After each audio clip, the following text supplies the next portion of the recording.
এখন বন্ধুরা কবুতর আর দেশি আলু দিয়ে রান্না করব।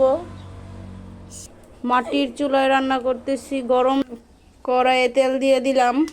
এখন আগে থেকে কেটে রাখা পেঁয়াজ আর রসুন দিয়ে দিব।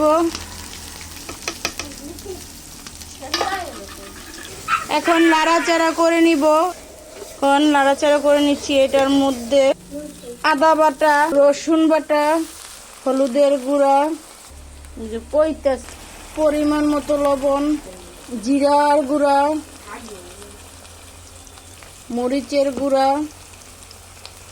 পরিমাণ মতো, সব মশলা দিয়ে এখন নেড়ে চেড়ে নিব। গরম মশলা, এখন এই মশলাগুলো ভালো করে কষিয়ে নিব।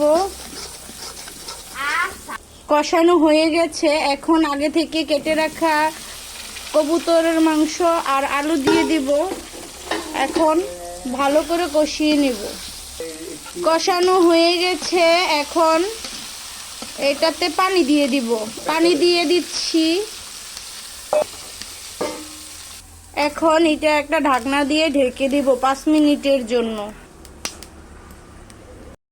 কবুতরের তরকারি হয়ে আসছে, কিছুক্ষণ পরে নামিয়ে নিব। দেখুন মাটির চুলায় কত সুন্দর আগুন জ্বলতেছে।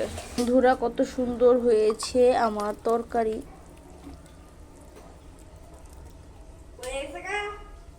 দেখুন বন্ধুরা কবুতরের মাংস দিয়ে দেশি আলুর ঝোল কত সুন্দর হয়েছে। সুস্বাদু মজাদার এই রেসিপি আপনারা বাসায় ট্রাই করবেন।